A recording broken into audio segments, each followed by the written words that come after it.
हर हर महादेव, जय श्री राम, राधे राधे। संस्कृति YouTube channel पर आपका हार्दिक स्वागत है।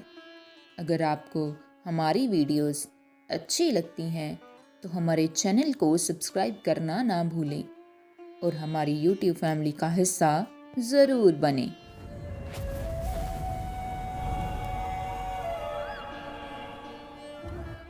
वेद कहते हैं कि जो जन्मा है वे मरेगा, अर्थात जो बना है वे फना है।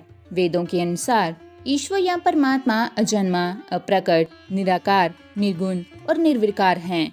अजन्मा का अर्थ जिसने कभी जन्म नहीं लिया और जो आगे भी जन्म नहीं लेगा। प्रकट अर्थात जो किसी भी गर्भ से उत्पन्न ना होकर स्वयंभू प्रकट हो गया है, और अप्रकट अर्थात जो स्वयंभू प्रकट भी नहीं है। निराकार अर्थात जिसका कोई आकार नहीं है। निर्गुण अर्थात जिसमें किसी भी प्रकार का कोई गुण नहीं है।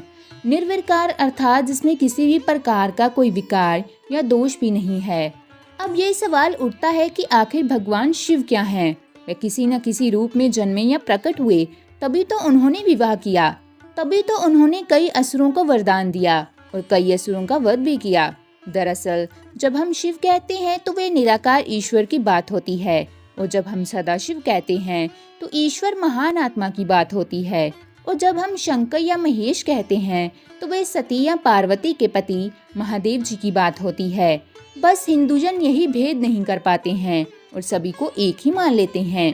अक्सर भगवान शंकर को भगवान शिव भी कहा जाता है।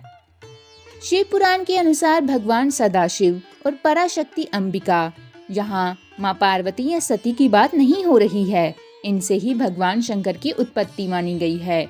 उस अंबिका को प्रकृति, सर्वेश्वरी, त्रिदेव जननी यानी कि ब्रह्मा, विष्णु और महेश की माता, नित्या और मूल कारण भी कहते हैं। सदाशिव द्वारा प्रकट की गई उस शक्ति की 8 भुजाएं हैं।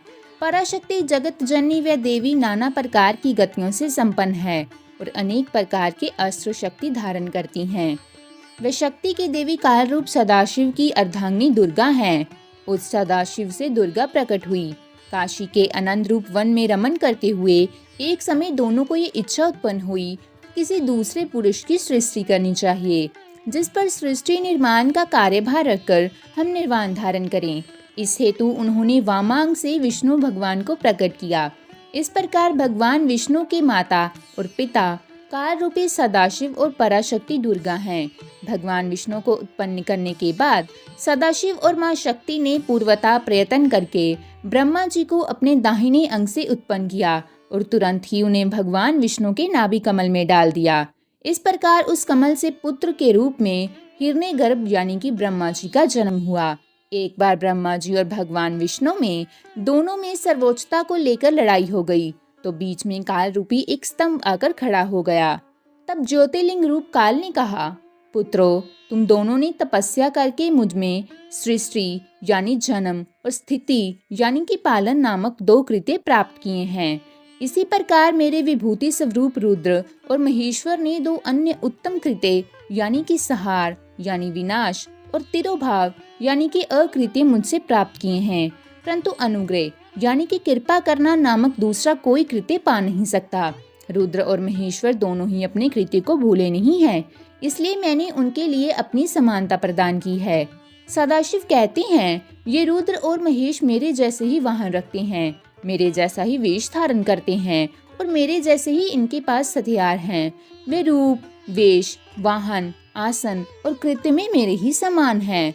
अब यहाँ 7 आत्मा हो गई। ब्रह्मा से सदाशिव, सदाशिव से दुर्गा, सदाशिव दुर्गा से विष्णु, ब्रह्मा, रुद्र और महेश्वर।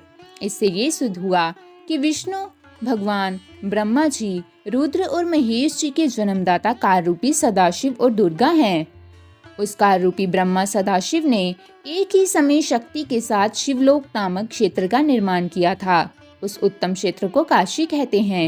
ये मोक्ष का स्थान है। यहाँ शक्ति और शिव अर्थात काल रूपी ब्रह्मा, सदाशिव और दुर्गा यहाँ पति और पत्नी के रूप में निवास करते हैं। यहीं पर जगत जननी ने भगवान शंकर को जन्म दिया। इस मनोरम स्थान काशीपुरी को प्रलय काल में भी शिव और शिवा से अपने सानिध्य से कभी मुक्त नहीं किया था। एक अन्य पुराण के अनुसार एक बार ऋषि मुनियों में जिज्ञासा जागी कि आखिर भगवान शंकर के पिता कौन हैं। ये सवाल उन्होंने शंकर जी से पूछ ही दिया कि हे महादेव, आज सबके जन्मदाता हैं, लेकिन आपका जन्मदाता कौन है? आपके माता पिता का क्या नाम है? इस प्रश्न का उत्तर देते हुए भगवान शिव ने कहा, हे मुनिवर, मेरे जन्मदाता भगवान ब्रह्मा हैं। मुझे इस सृष्टि का निर्माण करने वाले भगवान ब्रह्मा ने जन्म दिया है। इसके बाद ऋषियों ने एक बार फिर भगवान शंकर से पूछा कि यदि वे आपके पिता हैं तो आपके दादा कौन हुए? तब भगवान शिव ने उत्तर देते हुए कहा कि सृष्टि का पालन करने वाले भगवान श्री हरि अर्थात भगवान विष्णु ही मेरे दादाजी हैं। भगवान की इस लीला से अनजान ऋषियों ने फिर से एक और प्रश्न किया कि जब आपके पिता ब्रह्मा जी हैं, दादा विष्णु जी हैं और आपके परदादा जी कौन हैं? तब भगवान शिव ने मुस्कुराते हुए उत्तर दिया कि स्वयं भगवान शिव। तो दोस्तों, आज की हमारी कथा यहीं समाप्त होती है। मिलते हैं अगली वीडियो में, तब तक के लिए धन्यवाद।